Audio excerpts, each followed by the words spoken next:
صل على سيدنا ومولانا محمد وعلى بسم اللہ الرحمن الرحیم۔ السلام علیکم ناظرین و سامعین کرام۔ پروگرام یاد الہی دیکھنے کے لیے آپ ہمارے یوٹیوب چینل یاد الہی یعنی YAADSPEACEILAHI یوٹیوب چینل یاد الہی کو سبسکرائب بھی کیجئے، لائک بھی کیجئے، کمنٹس بھی کیجئے تاکہ یاد الہی کے مختلف پروگرامز اور وظائف سے آپ مکمل رہنمائی حاصل کر سکیں۔ جی ناظرین و سامعین، پروگرام یاد الہی میں روزانہ عظیم ہستیوں کے تذکارے پاک کیے جاتے ہیں اور اس کے ساتھ ساتھ کچھ ایسے موضوعات پر گفتگو ہوتی ہے جن سے آپ کو رہنمائی حاصل ہوتی ہے۔ آج خیر التابعین سیدنا اویس قرنی رضی اللہ تعالیٰ عنہ آپ کے تذکارے خیر ہوں گے۔ اس سے پہلے کتاب الشفا سے آج کا خاص وظیفہ بیمار پرسی کرنے والے کا بیمار کے لیے دم، یعنی جو بیمار پرسی کرنے کے لیے، تیمارداری کے لیے، پوچھنے کے لیے، عیادت کے لیے کسی مریض کے پاس جائے تو وہ وہاں جا کر کیا دعا پڑھے، کیا دم کرے مریض کے لیے، کیا پڑھے کہ مریض کو شفا حاصل ہو۔ اس حوالے سے یہ بہت ضروری حدیث مبارکہ میں سنن نبی داؤد میں یہ حدیث مبارکہ اور یہ دعا اور یہ دم موجود ہے۔ سیدنا عبداللہ بن عباس رضی اللہ تعالی عنہما نبی کریم صلی اللہ علیہ وآلہ وسلم کے چچا زاد بھائی ہیں۔ یہ سیدنا عباس رضی اللہ عنہ کے صاحبزادے، ترجمان القرآن، حبر الامہ اور اس امت کے بہت بڑے عالم، صحابہ کرام علیہم رضوان میں مفسر قرآن، محدث بھی اور فقیہ بھی، سیدنا عبداللہ بن عباس رضی اللہ عنہما آپ روایت کرتے ہیں کہ رسول اللہ صلی اللہ علیہ وسلم نے ارشاد فرمایا، جو شخص کسی بیمار کی تیمارداری کے لیے، عیادت کے لیے، بیمار پرسی کرنے جائے تو یہ کلمات 7 مرتبہ پڑھ کر مریض پر دم کر دے، اور فرمایا آقا کریم صلی اللہ علیہ وآلہ وسلم نے اگر اس کی موت کا وقت نہ آیا ہو، وہ موت مقدر ابھی نہ ہو، تو انشاءاللہ ان کلمات کی برکت سے وہ شخص اس بیماری سے شفا پائے گا۔ تو اس لیے گھر میں بھی جو بیمار ہیں ان کے لیے بھی یہ پڑھا جا سکتا ہے۔ آپ کسی دوست کے پاس جو بیمار ہے جا رہے ہیں، رشتہ دار کے پاس جا رہے ہیں، ہاسپٹل میں جاتے ہیں، تو سبھی بیماروں کے لیے آپ یہ دعا پڑھ سکتے ہیں، ان پر دم کر سکتے ہیں۔ 7 مرتبہ یہ کلمات پڑھنے ہیں۔ اول آخر تا تعداد میں درود پاک پڑھ لیں تو مزید برکتیں حاصل ہوں گی۔ جب آپ 7 مرتبہ پڑھ کر مریض پر دم کریں گے انشاءاللہ اللہ تعالیٰ اسے شفا عطا فرمائے گا۔ اب یہ دعا، یہ دم اور اس کا ترجمہ آپ سماعت فرما لیں۔ اسأل اللہ العظیم، اسأل اللہ العظیم رب العرش العظیم، رب العرش العظیم ان یشفیک، وقف کریں یعنی رکیں تو پھر این یشفیک، کاف جو ہے آخری حرف، اس کو مجزوم، اس کو ساکن کر دیں گے، اس پر جزم پڑھیں گے۔ اسأل اللہ العظیم رب العرش العظیم این یشفیک۔ اللہ سبحانہ وتعالی اس کی بارگاہ میں یوں دعا مانگیں، میں اللہ عرش عظیم کے رب سے سوال کرتا ہوں کہ وہ تجھے شفا عطا فرمائے، آمین۔ تو جب یہ دعا مانگیں گے، یہ دم کریں گے، 7 مرتبہ پڑھ کر مریض پر دم کر دیں گے، اگر موت اس بیماری سے اس کے لیے نہیں لکھی، موت مقدر نہیں، تو انشاءاللہ وہ اس بیماری سے شفا پا جائے گا۔ یہ آقا کریم صلی اللہ علیہ وآلہ وسلم نے یہ دم، یہ دعا، یہ ورد، یہ وظیفہ، یہ روحانی علاج بیماروں کے لیے، بیماروں کی شفا یابی کے لیے ارشاد فرمایا ہے۔ حق ہے، ہمیں اس پر عمل کرنا چاہیے۔ اپنے اوراد و وظائف میں آپ کو ضرورت ہے، ضرور شامل کیجئے۔ اپنے اعزاء، قریبا، رشتہ دار، دوست، احباب، پڑوسی، محلہ دار، امت مسلمہ تک پہنچائیے۔ میرے آپ کے ہمارے بتانے سے ہمارے کسی بھی مسلمان بھائی، مسلمان بہن، مسلمان فرد کا فائدہ ہوتا ہے انشاءاللہ یہ ہمارے لیے دین و دنیا آخرت میں بھلائی، فائدے، نجات اور شفا کا باعث ہوگا۔ اللہ سبحانہ و تعالی ہمیں آسانیاں عطا فرمائے، ہمیں آسانیاں بانٹنے والا بنائے، مشکلات سے ہماری حفاظت فرمائے، آمین۔ جی ناظرین و سامعین، حضرت سیدنا اویس قرنی رضی اللہ تعالیٰ عنہ سچے عاشق رسول، خیر التابعین، نبی رحمت صلی اللہ علیہ وآلہ وسلم کی بارگاہ میں محبت، ادب، احترام بجا لانے والے، یمن سے تعلق رکھنے والی یہ ہستی اولیاء اللہ میں بہت بلند مقام، حتیٰ کہ آقا کریم صلی اللہ علیہ وآلہ وسلم نے ان کو یہ شرف، یہ لقب، یہ ٹائٹل، یہ اعزاز عطا فرمایا اور ان کے لیے فرمایا خیر التابعین، کہ یہ تابعین میں بہتر ہیں، بھلائی والے ہیں، افضل ہیں، فضیلت والے ہیں۔ اولیاء اللہ کا مقام و مرتبہ قرآن مجید فرقان حمید میں بارہا بیان کیا گیا، اور بالخصوص چونکہ یہ تابعین اعظام علیہم الرضوان میں شامل ہیں، صحابہ کرام علیہم الرضوان کی انہوں نے براہ راست زیارت کی، نبی کریم صلی اللہ علیہ وآلہ وسلم کے ظاہری عہد مبارکہ میں موجود تھے، یمن سے تعلق رکھتے تھے، مدینہ طیبہ حاضر بھی ہوئے اپنی والدہ مائدہ سے اجازت لے کر تھوڑے سے وقت کے لیے، لیکن آقا کریم صلی اللہ علیہ وآلہ وسلم کی ظاہری طور پر زیارت نہ پا سکے، اور یوں بظاہر صحابیت کے شرف سے صحابیت کا شرف نہ پا سکے، لیکن آقا کریم صلی اللہ علیہ وآلہ وسلم کے ظاہری عہد مبارکہ میں یہ موجود تھے اور خیر التابعین کا شرف پایا، اعزاز پایا۔ اولیاء اللہ کی شان قرآن مجید فرقان حمید میں بارہا ذکر کی گئی، اور حقیقت یہ ہے کہ جو انبیاء کرام علیہ السلام ہوتے ہیں وہ اولیاء کامل بھی ہوتے ہیں، لیکن وہ انبیاء کرام کے لیے ایک ادنا درجہ ہے ولی ہونا، ان کا اعلیٰ درجہ یہ کہ وہ نبوت پر فائز ہوتی ہے۔ اسی طرح رسول اعظام ہیں تو وہ ولی بھی ہیں، نبی بھی ہیں اور رسول بھی ہیں، اور پھر آقا کریم صلی اللہ علیہ وآلہ وسلم اللہ کے ولی یعنی دوست بھی ہیں، نبی بھی ہیں، رسول بھی ہیں، حتیٰ کہ سید الانبیاء والمرسلین ہیں، رحمت للعالمین ہیں، کیا کیا آپ کے اسماء مبارکہ، القابات مبارکہ ہیں، وراء الورا شانیں ہیں آقا کریم صلی اللہ علیہ وآلہ وسلم کی۔ تو قرآن مجید فرقان حمید میں جہاں جہاں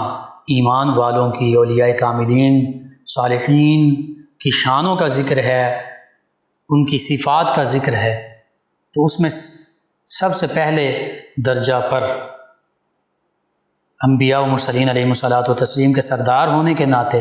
نبی کریم صلی اللہ علیہ وآلہ وسلم فائز ہیں، پھر تمام انبیاء و مرسلین علیہم الصلاۃ والتسلیم فائز ہیں، پھر تمام صحابہ کرام علیہم الرضوان، اہل بیت کرام علیہم الرضوان، پھر تابعین اعظام علیہم الرضوان، پھر تبع تابعین اعظام علیہم الرضوان، اور اسی طرح سلسلہ بسلسلہ درجہ بدرجہ پھر فقہاء، علماء، صلحاء، اولیاء، قطباء، نجباء، عرفاء، سبھی ان آیات بینات کے مصداق ہیں، جن آیات بینات میں اولیاء کاملین صالحین کی عظمتوں، رفعتوں اور شانوں کا ذکر ہے۔ چند ایک آیات بینات برکت کے لیے ضرور میں شامل کروں گا۔ الا ان اولیاء اللہ لا خوف علیہم ولا هم یحزنون، سورہ یونس میں اللہ سبحانہ وتعالی 10ویں پارے میں شاہ فرماتا ہے خبردار، سن لو، جان لو، بے شک جو اولیاء اللہ ہیں انہیں کوئی خوف نہیں اور نہ ہی یہ غمگین ہوں گے۔ پھر فرمایا الذین آمنوا وکانوا یتقون، یہ شانیں بھی ذکر ہو رہی ہیں، ان کی نشانیاں بھی ذکر ہو رہی ہیں، ان کی عظمتوں کا بھی ذکر ہو رہا ہے کہ اولیاء اللہ وہ ہیں جو اللہ کے دوست ہیں، اور تنبیہاً فرمایا کہ الرٹ ہو جاؤ اور غور سے سن لو، کان کھول کر سن لو، بے شک اولیاء اللہ جو اللہ کے دوست ہیں لا خوف علیہم، ان پر کسی قسم کا کوئی خوف نہیں ہے، ولا هم یحزنون، اور یہ غمگین بھی نہیں ہوں گے۔ عام حالات میں جب عام لوگوں کو خوف دامنگیر ہوتا ہے، عام لوگ ڈر رہے ہوتے ہیں، کوئی کسی چیز سے ڈرتا ہے، کوئی حکمران وقت سے ڈرتا ہے، کوئی کسی ظالم سے ڈرتا ہے، کوئی دنیا کی تنگی سے ڈرتا ہے، کسی کو کسی چیز کا خوف ہوتا ہے، کسی کو کسی چیز کا خوف ہوتا ہے، لیکن اولیاء اللہ کے بارے میں فرمایا کہ یہ اللہ کے سوا کسی سے نہیں ڈرتے، ان پر کسی کا کوئی خوف نہیں ہے، کیونکہ یہ خشیت الہی اور تقوی کا پیکر ہے۔ فرمایا وَلَا هُمْ يَحْزَنُونَ، عام لوگ رنجیدہ ہوتے ہیں، غم زدہ ہوتے ہیں، غمگین ہوں گے، ہوتے ہیں، ہوتے رہیں گے اور ہوں گے، لیکن فرمایا جو اولیاء اللہ یہ کبھی غمگین نہیں ہوتے اور نہ یہ کبھی غمگین ہوں گے، کیونکہ یہ اللہ کے دوست ہیں۔ جو اللہ سے دوستی کر لیتا ہے، من کان للہ کان اللہ لہ، جو اللہ کا ہو جاتا ہے پھر اللہ اس کا ہو جاتا ہے۔ وسخر لکم ما فی السماوات و ما فی الارض، پھر زمین و آسمان میں جو کچھ ہوتا ہے اللہ فرماتا ہے تمہارے لیے اللہ مسخر فرما دیتا ہے، تمہارے لیے وہ ان چیزوں کو اللہ تعالی خدمتگار بنا دیتا ہے۔ اور یہ بھی فرمایا ان الذین آمنوا وعملوا الصالحات سیجعل لهم الرحمن ودا، فرمایا بے شک جو کامل ایمان والے ہیں اور جو خصائل حمیدہ رکھنے والے ہیں، اعمال صالحہ بجا لانے والے ہیں، اسلام کی حقیقی تعلیمات پر عمل پیرا ہونے والے ہیں، یعنی جن کا عقیدہ بھی درست ہے اور جن کے اعمال بھی درست ہیں اور اللہ کی رضا کی خاطر ہیں، تو فرمایا سیجعل لهم الرحمن ودا، اللہ تعالی ہر چیز میں، زمین و آسمان کائنات کی ہر چیز میں ان کی مودت ڈال دے گا۔ یہ ودا مودت سے ہے، محبت سے بھی اعلیٰ درجہ، کہ ایسی محبت کہ جو ختم ہو جائے تو موت واقع ہو جائے۔ تو اللہ تعالیٰ اپنے نبی رحمت صلی اللہ علیہ وآلہ وسلم، تمام انبیاء و مرسلین علیہ الصلاۃ والتسلیم، تمام صحابہ کرام، تمام اہل بیت کرام، تمام تابعین اعظام، تبع تابعین اعظام، فقہاء، علماء، صلحاء، اولیاء، عرفاء، ان سب کے بارے میں یہ فرما دیا کہ چونکہ یہ کامل ایمان والی ہستیاں ہیں اور یہ اعمال صالحہ بجا لانے والی ہستیاں ہیں، تو ان سب کے لیے تمام کائنات مسخر ہے، ان کی خدمتگار ہے اور ساری کائنات ان سے محبت کرتی ہے۔ نبی کریم صلی اللہ علیہ وآلہ وسلم تمام کائنات کے سردار، ہر ذرہ ذرہ زمین و آسمان کا، کائنات میں جو کچھ ہے ہر چیز آقا کریم صلی اللہ علیہ وآلہ وسلم کو جانتی بھی ہے، مانتی بھی ہے، پہچانتی بھی ہے، محبت بھی کرتی ہے۔ حتیٰ کہ ایک حدیث مبارکہ میں نبی کریم صلی اللہ علیہ وآلہ وسلم نے فرما دیا کہ سوائے سرکش انسانوں اور سرکش جنات کے ہر چیز مجھے جانتی ہے، مجھے پہچانتی ہے۔ تو نبی کریم صلی اللہ علیہ وآلہ وسلم کو کائنات کا ذرہ ذرہ، ایک ایک تنکا، ہر چیز وہ جانتی، مانتی، پہچانتی ہے، نبی کریم سے محبت رکھتی ہے ہر چیز۔ اسی لیے مکۃ المکرمہ میں پتھر، درخت، پہاڑ سبھی السلام علیک یا رسول اللہ، نبی کریم صلی اللہ علیہ وآلہ وسلم کی بارگاہ میں سلام عرض کیا کرتے تھے۔ سنن ترمذی میں سیدنا علی المرتضیٰ کرم اللہ وجہ کریم سے مروی فرماتے ہیں کہ نبی کریم صلی اللہ علیہ وآلہ وسلم جہاں تشریف لے جاتے، شجر، حجر، جمادات، نباتات، پتھر، پہاڑ، درخت، ہر چیز آقا کریم صلی اللہ علیہ وآلہ وسلم کی بارگاہ میں بادب ہدیہ سلام پیش کرتی ہے، سلام کے نذرانے پیش کرتی ہے۔ السلام علیک یا رسول اللہ صلی اللہ علیہ وسلم، اے اللہ کے سچے رسول، اللہ کے آخری نبی، اللہ کے آخری رسول صلی اللہ علیہ وسلم، آپ کی بارگاہ اقدس میں ہدیہ سلام ہو۔ نبی کریم صلی اللہ علیہ وآلہ وسلم کا یہ فرمان کہ جس میں موجود ہے کہ جب اللہ کا کوئی بندہ اللہ کا محبوب بن جاتا ہے تو پھر اللہ سبحانہ وتعالی جبریل امین علیہ السلام سے فرماتا ہے جبریل میں اس سے محبت کرتا ہوں، تم بھی اس سے محبت کرو۔ اور پھر جبریل امین علیہ السلام اہل سما میں یعنی آسمان والوں میں ندا دیتے ہیں کہ اے اللہ کی مخلوق، اللہ اپنے فلاں بندے سے محبت فرماتا، تم بھی اس بندے سے محبت کرو۔ اور پھر فرمایا گیا کہ پھر اہل زمین میں،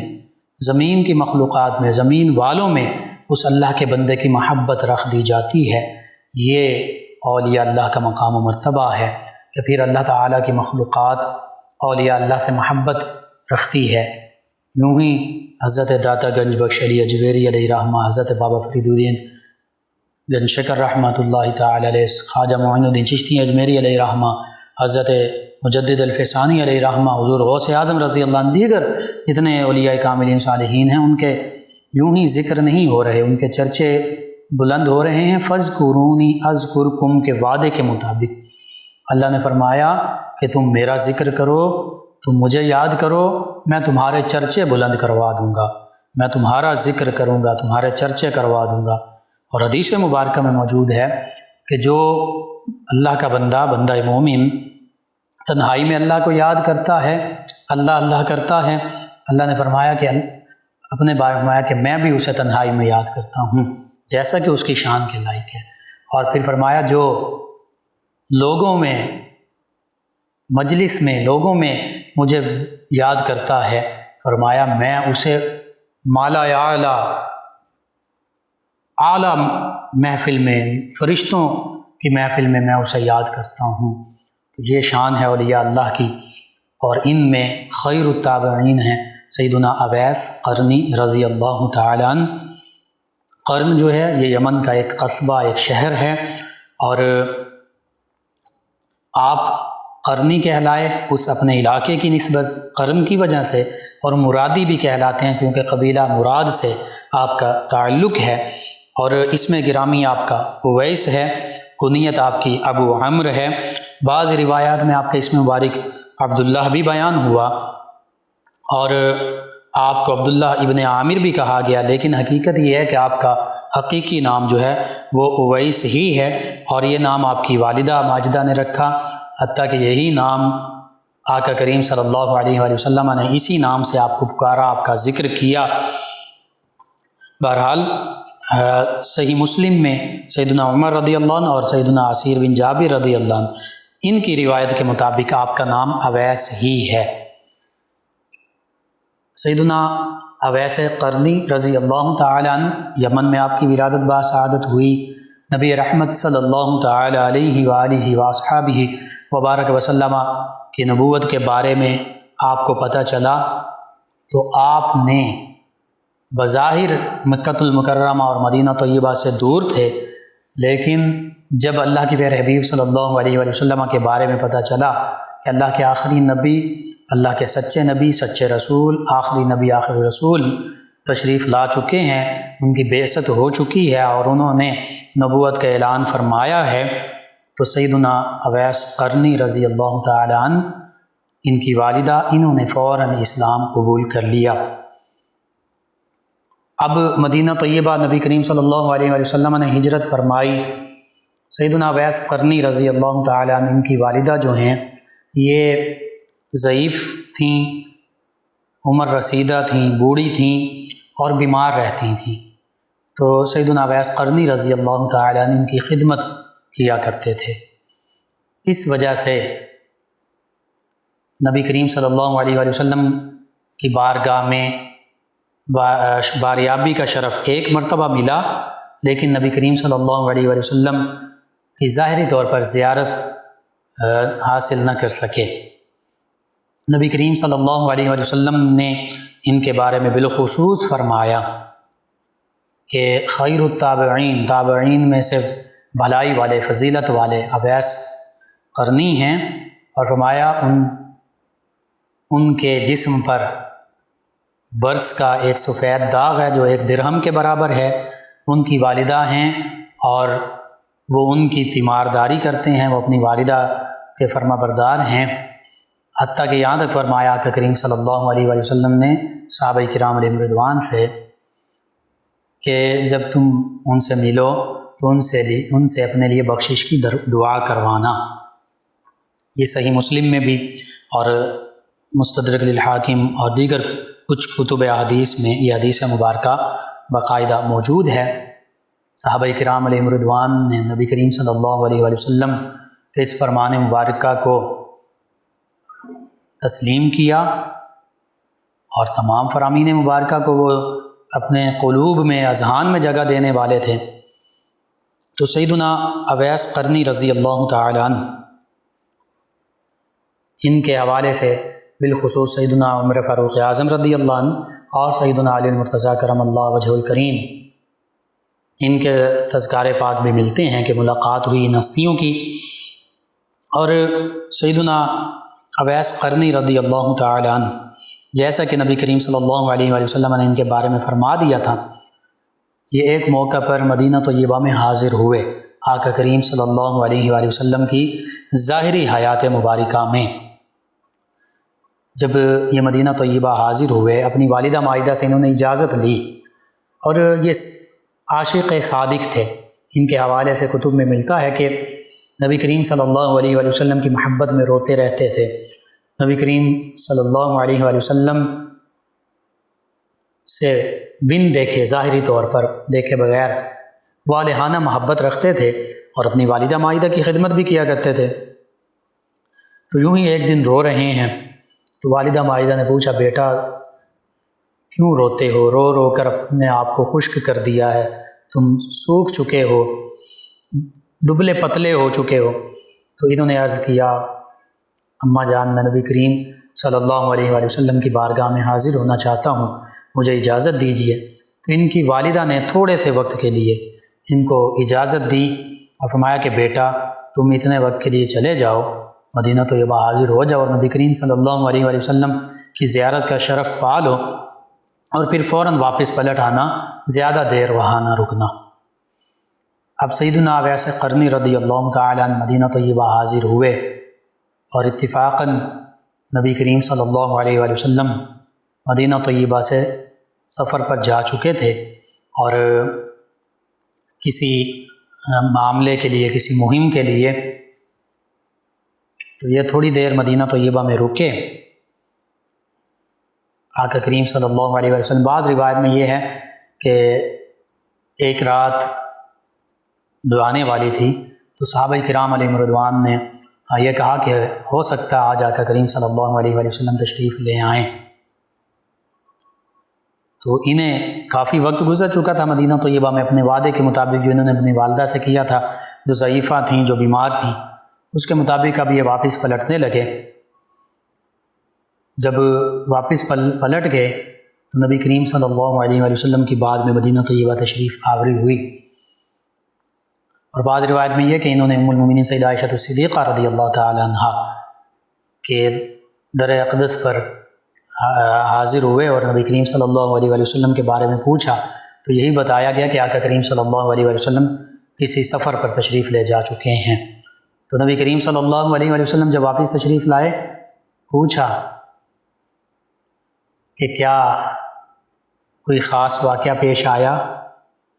تو عرض کیا گیا، یا رسول اللہ صلی اللہ علیہ وسلم، جی اویس قرن سے اویس نامی ایک شخص آیا تھا آپ کی زیارت کے لیے، اور پھر واپس چلا گیا۔ تو نبی کریم صلی اللہ علیہ وآلہ وسلم نے سیدنا اویس قرنی رضی اللہ عنہ کو اس موقع پر بھی خیر کے ساتھ یاد فرمایا، حتیٰ کہ بعض روایت میں یہ بھی ملتا ہے کہ نبی کریم صلی اللہ علیہ وآلہ وسلم قرن کی جانب منہ کر کے فرمایا کرتے تھے کہ یہاں سے نسیم رحمت آتی ہے، خاص ہوا آتی ہے۔ اور پھر سیدنا اویس قرنی رضی اللہ تعالی عنہ، ان کے حوالے سے یہ بھی ملتا ہے کہ نبی کریم صلی اللہ علیہ وآلہ وسلم نے ان سے سیدنا عبداللہ بن عباس رضی اللہ عنہ یہ روایت فرماتے ہیں کہ ان کے بارے میں فرمایا کہ میری امت میں ایک شخص ہوگا جس کا نام اویس قرنی ہوگا، اور وہ میری امت کی شفاعت کرے گا جس قدر بنو ربیعہ اور بنو مدر کی بھیڑوں کے یا بکریوں کے بال ہیں اس کے برابر۔ تو یوں نبی کریم صلی اللہ علیہ وآلہ وسلم کے یہ فرامین مبارکہ صحابہ کرام علیہم رضوان کے سامنے تھے، اور سیدنا اویس قرنی رضی اللہ عنہ مدینہ طیبہ حاضر بھی ہوئے۔ تو نبی کریم صلی اللہ علیہ وآلہ وسلم کے وصال کے بعد، جب آقا کریم صلی اللہ علیہ وآلہ وسلم کا وصال ہوا، سیدنا ابوبکر صدیق رضی اللہ تعالی عنہ پہلے خلیفہ راشد بنے، پھر ان کے بعد سیدنا عمر فاروق اعظم رضی اللہ تعالی عنہ دوسرے خلیفہ راشد بنے۔ تو سیدنا عمر فاروق اعظم رضی اللہ عنہ کے عہد مبارکہ کے حوالے سے دو طرح کی روایات ہمیں ملتی ہیں۔ ایک یہ کہ سیدنا عمر فاروق اعظم رضی اللہ عنہ اور سیدنا علی المرتضیٰ کرم اللہ وجہہ الکریم، یہ دونوں ہستیاں، یہ دونوں صحابہ کرام رضی اللہ عنہما، مکۃ المکرمہ تشریف لے گئے، حج کا موقع تھا، اور آقا کریم صلی اللہ علیہ وآلہ وسلم نے ایک جبہ مبارکہ بھی صحابہ کرام علیہم الرضوان کو عطا فرمایا تھا کہ یہ اویس کو دینا اور میری امت کے لیے ان سے کہنا کہ بخشش کی دعا کر دیں۔ تو نبی کریم صلی اللہ علیہ وآلہ وسلم کا وہ جبہ مبارکہ، وہ قمیص مبارکہ لے کر سیدنا عمر فاروق اعظم رضی اللہ عنہ اور سیدنا علی المرتضیٰ رضی اللہ عنہ یہ مکۃ المکرمہ گئے۔ حج کا موقع تھا، حج کے موقع پر پوری دنیا سے مسلمان مکۃ المکرمہ حاضر ہوا کرتے تھے، مصر سے، عراق سے، یمن سے، شام سے، تمام علاقوں سے۔ تو یمن سے بھی کئی حاجی آئے ہوئے تھے۔ سیدنا عمر فاروق اعظم رضی اللہ عنہ اور سیدنا علی المرتضیٰ رضی اللہ عنہ نے یمن کے لوگوں سے پوچھا کہ کیا تم میں کوئی اویس نامی شخص بھی ہے جو قرن کا رہنے والا ہے؟ تو لوگوں نے کہا کہ ہاں، ایک دیوانہ، ایک مجذوب اویس ہے، لیکن وہ تو جنگلوں میں رہتا ہے، وہ جانور چراتا ہے اور بس جنگلوں میں ہی جذب کی حالت میں رہتا ہے۔ تو سیدنا عمر رضی اللہ عنہ اور سیدنا علی المرتضیٰ رضی اللہ عنہ یہ دونوں سیدنا اویس قرنی رضی اللہ عنہ کو تلاش کرنے کے لیے نکلے۔ کچھ لوگوں نے یہ بھی کہا کہ وہ عرفہ کے میدان میں ہوں گے۔ تو بہرحال روایات میں موجود ہے کہ یہ دونوں ہستیاں عرفہ کے میدان کی جانب گئیں تو دیکھا کہ ایک اللہ کا بندہ ہے جو اللہ کی یاد میں محو ہے، اللہ اللہ کر رہا ہے، اللہ کے سامنے سر بسجود ہو رہا ہے، اور جانور جو ہیں وہ چر رہے ہیں، اونٹ جو ہیں وہ چر رہے ہیں، تو ان کے اور اللہ کی بارگاہ میں وہ رو رو کر مناجات کر رہے ہیں، وہ ذکر کر رہے ہیں، وہ اللہ کو یاد کر رہے ہیں۔ ان دونوں ہستیوں نے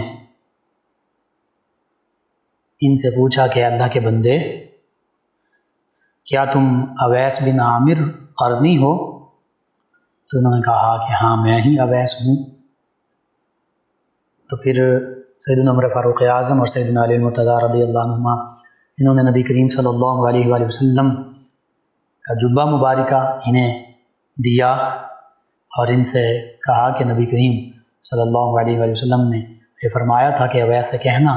میری امت کے لیے بخشش کی دعا کرے۔ سیدنا اویس قرنی رضی اللہ تعالی عنہ نے اس جبہ مبارکہ کو چوما، بوسہ دیا، اور پھر نبی کریم صلی اللہ علیہ وآلہ وسلم کے حکم کے مطابق نبی کریم صلی اللہ علیہ وآلہ وسلم کی امت کی بخشش کی دعا کرنے لگے۔ مختلف روایات ہیں، بعض روایات میں کہ سجدے میں گر کر دعا کی، بعض روایات میں یہ کہ یوں ہی دعا کرتے رہے، اور جن روایت میں یہ موجود ہے کہ سجدے میں گر کر دعا کی، اس میں یہ کہ طویل سجدہ کیا، گر گڑا کر دعا کرتے رہے۔ سیدنا عمر فاروق اعظم اور سیدنا علی المرتضیٰ رضی اللہ عنہما نے سمجھا جب کافی وقت ہو گیا کہ شاید ان کی روح جو ہے وہ قفص عنصری سے پرواز کر چکی ہے، تو ان کو اٹھایا، ہلایا جلایا اسی خدشے کے پیش نظر۔ بہرحال سیدنا اویس قرنی رضی اللہ تعالی عنہ نبی کریم صلی اللہ علیہ وآلہ وسلم کے جبہ مبارکہ سے محبت کا انداز اپنایا، قبول کیا، یہ شرف پایا، اور نبی کریم صلی اللہ علیہ وآلہ وسلم کے حکم کے مطابق امت محمدیہ صلی اللہ علیہ وآلہ وسلم کے لیے دعائے مغفرت کی، بخشش کی دعا کی۔ سیدنا عمر فاروق اعظم رضی اللہ تعالی عنہ، سیدنا علی المرتضیٰ رضی اللہ عنہ مدینہ طیبہ واپس پلٹ آئے۔ تو بعض روایت میں یہ بھی ملتا ہے کہ نبی کریم صلی اللہ علیہ وآلہ وسلم نے یہ بھی ارشاد فرمایا تھا کہ یمن کی جو امداد اور فوج آئے گی اس میں اویس بن عامر قرنی رضی اللہ عنہ یہ بھی ہوں گے، اور دیگر ان کی فضیلتوں کا ذکر فرمایا۔ تو بعض روایت میں یہ ملتا ہے کہ جو یمن کی فوجیں مدینہ طیبہ حاضر ہوئیں سیدنا عمر فاروق اعظم رضی اللہ عنہ کے عہد مبارکہ میں، اس میں خاص طور پر سیدنا عمر فاروق اعظم رضی اللہ عنہ لوگوں سے پوچھتے کہ کیا تم میں اویس قرنی بھی ہیں؟ تو اویس قرنی رضی اللہ عنہ چونکہ اس قافلے میں موجود تھے تو آپ نے کہا کہ جی میں ہی اویس ہوں۔ تو پھر سیدنا عمر فاروق اعظم رضی اللہ تعالی عنہ نے نبی کریم صلی اللہ علیہ وآلہ وسلم نے جو جو نشانیاں بتائیں تھیں وہ بھی پوچھی کہ آپ کی والدہ ہیں؟ انہوں نے کہا بالکل ہیں، اور فرمایا کہ کیا وہ بیمار ہیں؟ انہوں نے یہ کہا کہ جی بالکل بیمار ہیں، میں ان کی تیمارداری کرتا ہوں۔ اور پھر پوچھا کہ برس کا معاملہ تھا اور وہ برس کا 1 درہم کے برابر داغ نشان جو ہے وہ باقی رہ گیا، تو انہوں نے کہا بالکل ایسا ہی ہے، 1 درہم کے برابر نشان باقی ہے۔ جو نبی کریم صلی اللہ علیہ وآلہ وسلم نے ان کے بارے میں فرمایا تھا وہ ساری نشانیاں ان میں پوری ہوئیں، اور یہ بھی فرمایا تھا کہ یہ خیر التابعین ہیں، یہ تابعین میں بہت بہتر بھلائی والے فضیلت والے ہیں۔ پھر یہ کوفہ جانا چاہتے تھے تو سیدنا عمر فاروق اعظم رضی اللہ عنہ نے ان کے لیے فرمایا کہ اگر آپ چاہیں تو میں آپ کے لیے ایک خاص رکہ لکھ دیتا ہوں گورنر کے نام، کوفہ کے گورنر کے نام، جو صحابی ہیں، کہ وہ آپ کے ساتھ اچھا سلوک کریں، آپ کی مہمان نوازی کریں۔ تو سیدنا اویس قرنی رضی اللہ عنہ نے عرض کیا کہ نہیں، مجھے اس چیز کی ضرورت نہیں ہے، میں مسکین لوگوں کے ساتھ رہنا پسند کرتا ہوں، میں عام لوگوں کے ساتھ رہنا پسند کرتا ہوں، اور میں دنیا کے تکلفات، تعیش، آسائشوں ان میں نہیں پڑتا، تو میرے لیے یہ بہتر ہے کہ میں سادہ زندگی گزاروں، علیحدہ رہوں، تنہا رہوں۔ بہرحال یہ پھر کوفہ تشریف لے آئے سیدنا اویس قرنی رضی اللہ تعالیٰ عنہ۔ تو ان کے حوالے سے یہ ملتا ہے کہ سیدنا ابو بکر صدیق اور بالخصوص سیدنا عمر فاروق اعظم، سیدنا عثمان ذو النورین اور پھر سیدنا علی المرتضیٰ رضی اللہ عنہ مجمعین، ان کے درس مبارکہ پر انہوں نے بیعت کی تھی۔ جب سیدنا عمر رضی اللہ عنہ کے عہد مبارکہ میں کوفہ میں آئے تو کوفہ میں محدثین، علماء، اولیاء، صلحاء کی جو جماعت تھی، جو نبی کریم صلی اللہ علیہ وآلہ وسلم کی حدیث مبارکہ بھی روایت کرتی تھی، سماعت بھی کرتی، آگے بھی پہنچاتی، قرآن و حدیث کا علم اخذ کرتی، لوگوں تک پہنچاتی، اس میں آپ بھی شامل تھے۔ اور آپ کے ساتھی جو ہیں وہ بتاتے ہیں، انہوں نے کہا کہ آپ بالکل تنہا رہتے تھے، سادہ سا ایک مکان تھا اور ایک چادر ہوتی تھی آپ کے جسم پر، زیادہ سے زیادہ 2 چادریں، ایک جو ہے آزار بند کے طور پر، تہ بند کے طور پر، اور ایک اوپر جسم پر ڈالنے کے لیے۔ اور آپ ہی کے ایک دوست، آپ کے ساتھی، وہ فرماتے ہیں کہ ایک موقع پر کئی دن گزرے آپ ہمارے ساتھ نہیں بیٹھتے تھے، آتے نہیں تھے، تو کہتے ہیں میں بڑا پریشان ہوا، میں آپ کے مکان پر گیا تو مجھے پتہ چلا، آپ نے بتایا کہ میں نے پوچھا کہ آپ کیوں نہیں آتے، آپ کی باتوں سے، آپ کے پاس بیٹھنے سے ہمیں بڑا سکون ملتا ہے۔ تو فرمانے لگے کہ میرے پاس چادر نہیں ہے اپنے جسم کو ڈھانپنے کے لیے، اس لیے میں نہیں آ سکا۔ تو پھر وہ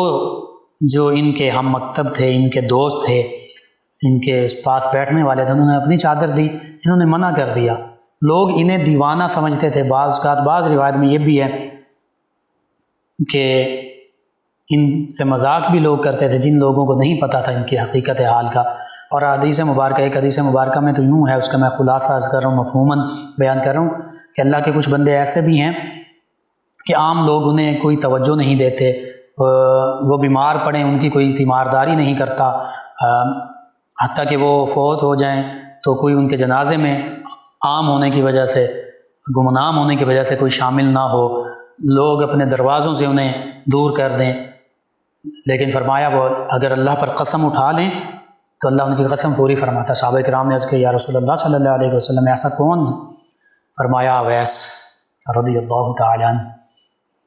ان کی شان کا یہ ذکر ہو رہا ہے۔ بہرحال سیدنا اویس قرنی رضی اللہ عنہ یوں تنہائی میں رہا کرتے، خاموشی میں اللہ کا ذکر کیا کرتے تنہائی میں۔ حرم بن حیان، انہوں نے اپنا واقعہ لکھا کہ میں آپ سے ملا تو فرماتے ہیں کہ پہلی ملاقات ہوئی، یہ مجھے اس سے پہلے یہ مجھے نہیں ملے تھے، نہ میں انہیں ملا تھا، تو گفتگو ہو رہی تھی، اسی گفتگو کے دوران انہوں نے میرا اور میرے والد کا نام لیا، نام لے کر مخاطب کیا کہ اے حرم بن حیان، اللہ کی طرف لو لگانی چاہیے، جو آیا ہے اس دنیا میں وہ چلا گیا اس دنیا سے، سب نے چلے جانا ہے، اس لیے موت کو یاد رکھنا چاہیے، آخرت کی فکر کرنی چاہیے۔ فرماتے ہیں آپ کو میرا نام کیسے پتہ چلا، میرے والد کا نام؟ حرم بن حیان فرماتے ہیں تو ویسے قرنی رضی اللہ عنہ نے فرمایا کہ جو ایمان والے ہیں وہ ایک دوسرے کو روحانی طور پر پہچانتے ہیں، وہ چاہے دور بھی رہتے ہوں تو اللہ تعالیٰ نے بھی نور بصیرت عطا فرمائی ہے کہ وہ ایک دوسرے کو جان لیتے ہیں۔ اور یہ وہ معاملہ ہے جو عالم ارواح میں جو روحیں اکٹھی رہی تھیں تو ان کی آپس میں رغبت ہوئی، بہرحال گفتگو ہوئی، انہوں نے کہا مجھے نصیحت کیجیے۔ سیدنا اویس قرنی رضی اللہ عنہ نے یہی نصیحتیں کیں کہ اس دنیا میں کوئی بھی ہمیشہ رہنے کے لیے نہیں آیا، یہ دنیا فنا ہونے والی ہے، اس دنیا میں سادگی سے زندگی گزارو اور بس اللہ کی طرف لو لگائے رکھو، پھر اللہ کی بارگاہ میں حاضر ہو جانا ہے۔ اور ساتھ ہی فرمایا کہ حرم بن حیان اب تمہاری اور میری ملاقات کبھی نہیں ہوگی، نہ ہی میری ملاقات کے لیے میری تلاش کے لیے تم موقع ڈھونڈنا، نہ ہی مجھے تلاش کرنا۔ حرم بن حیان فرماتے ہیں کہ اتنی خوبصورت نصیحتیں اور خوبصورت گفتگو آپ نے فرمائی کہ میری پوری زندگی وہ الفاظ، وہ گفتگو نقش رہی۔ بہرحال سیدنا اویس قرنی رضی اللہ تعالیٰ عنہ یوں بھی التجا اللہ کی بارگاہ میں کیا کرتے تھے، سادہ سا کھانا کھاتے، کبھی مل جاتا کبھی نہ ملتا، فاقے کرتے۔ شتر بانی آپ کا پیشہ تھا، یعنی اونٹ چرا کر آپ کماتے تھے، بعض میں کچھ اور محنت مزدوری کا بھی ذکر ملتا ہے۔ بہرحال آپ یوں اللہ کی بارگاہ میں عرض کیا کرتے کہ اللہ میرے پاس صرف یہ تن ڈھانپنے کے لیے ایک چادر ہے اور کھانے کے لیے تھوڑا سا کھانا ہے، اس سے زائد میرے پاس کچھ بھی نہیں، اور جو بے لباس ہیں، جو بھوکے ہیں، ان کے حوالے سے میں تیری بارگاہ میں معذرت کرتا ہوں، میرے پاس تو خود کچھ نہیں ہے۔ یعنی ایسا فقر آپ نے اختیار فرمایا، اور اسی وجہ سے سیدنا اویس قرنی رضی اللہ تعالیٰ عنہ کے نقش قدم پر چلنے والے اور بالخصوص روحانی طور پر جو اولیاء اللہ سے سیدنا اویس قرنی رضی اللہ عنہ سے فیض و برکات پانے والے ہیں وہ اویسی کہلاتے ہیں۔ یہ سیدنا اویس قرنی رضی اللہ عنہ کا مقام و مرتبہ آپ کے حوالے سے یہ ملتا ہے کہ 37 ہجری میں سیدنا علی المرتضیٰ کرم اللہ وجہ کریم کا ساتھ دیتے ہوئے جنگ صفین میں آپ نے شہادت پائی۔ آپ کے مزار مبارکہ کے بارے میں کئی روایات ہیں، بعض میں آپ کے وصال کے حوالے سے یہ بھی روایت ہے کہ آذربائیجان کی طرف نہامن سے آگے جاتے ہوئے جہاد پر جاتے ہوئے آپ جہاد بھی فرمایا کرتے تھے۔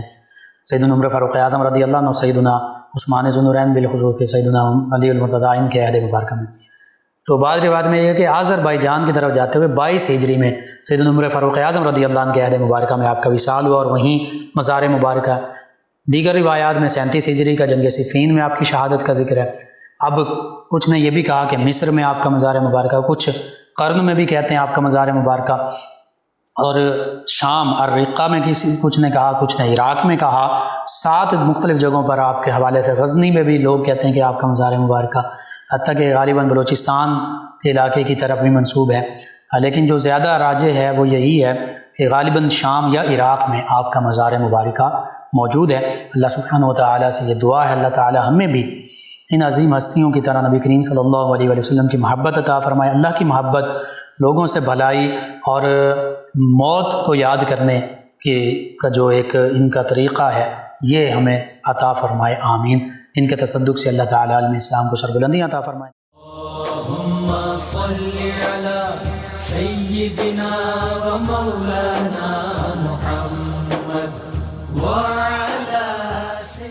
سماعت فرما رہے پروگرام یاد الہی، ہمیں جوائن کیا نصیر صاحب نے، انہوں نے دعا کے لیے کہا جی اللہ تعالیٰ آپ کے لیے پوری امت مسلمہ کے لیے بہتری فرمائے۔ مقبول احمد صاحب ہیں، انہوں نے کہا کہ مسجد میں جو پیسے جمع ہوتے ہیں کہ اس سے کسی ضرورت مند کی مدد کی جا سکتی ہے؟ جی اس سے مدد نہیں کی جا سکتی، وہ مسجد کے لیے ہے، ہاں اس کے علاوہ آپ ضرور مدد کیجئے۔ اور ان کے علاوہ ہمیں جوائن کیا قرۃ العین عائشہ صاحبہ ہیں، غصے کے حوالے سے پوچھا جی درود پاک کی کثرت کریں، باوضو رہیں۔ وجیہ صاحبہ کہتی ہیں السلام علیکم بھائی، جی وعلیکم السلام، کہتی ہیں اللہ پاک آپ کو صحت والی زندگی عطا فرمائے اور آپ کو کسی کا محتاج نہ کرے، آمین جی۔ اللہ تعالیٰ آپ کے تمام امت مسلمہ کے حق میں یہ دعا قبول میرے حق میں بھی فرمائے، امت مسلمہ کے آپ کے حق میں بھی قبول فرمائے۔ شازیہ ساجد صاحبہ مکوانہ سے یہ کہتی ہیں کہ گھر ہم علیحدہ لینا چاہتے ہیں، کوئی اس حوالے سے وظیفہ بتا دیں، ہسبینڈ کے بھائی جو ہیں وہ لڑتے ہیں ہمارے ساتھ۔ جی میں عرض کرتا ہوں سورۃ القریش لإیلاف قریش، اس کو کثرت سے پڑھا کریں، کم از کم 41 مرتبہ بسم اللہ الرحمن الرحیم کے ساتھ روزانہ 41 مرتبہ پڑھیں، اول آخر تعداد میں درود پاک پڑھیں۔ سورۃ القاریہ بھی پڑھی جا سکتی ہے، سورۃ القریش یہ لازمی پڑھیں، اور اللہ سے دعا بھی مانگیں، یا مسبب الاسباب پڑھتے رہیں، اللہ بہتر اسباب پیدا فرمائے گا۔ ذیشان علی صاحب انہوں نے استخارے کے حوالے سے پوچھا ہے جی آپ تفصیل کے ساتھ لکھیں تو آپ کو کچھ عرض کر دوں گا. آپ تمام ویورز لسنرز کا شکریہ, آپ ہمیں جوائن کرتے ہیں, پروگرام یاد الہی میں شامل ہوتے ہیں, اپنے فیڈ بیک سے آگاہ کرتے ہیں. ناظرین سامعین, پروگرام یاد الہی کا وقت ختم ہو جاتا ہے. انشاءاللہ کل صبح دوبارہ آپ سے ملاقات ہوگی پروگرام یاد الہی میں. اپنے میزبان محمد لقمان رضا اور ہماری ٹیم کو اجازت دیجیے. اللہ نگہبان. اللهم صل على سيدنا ومولانا محمد وعلى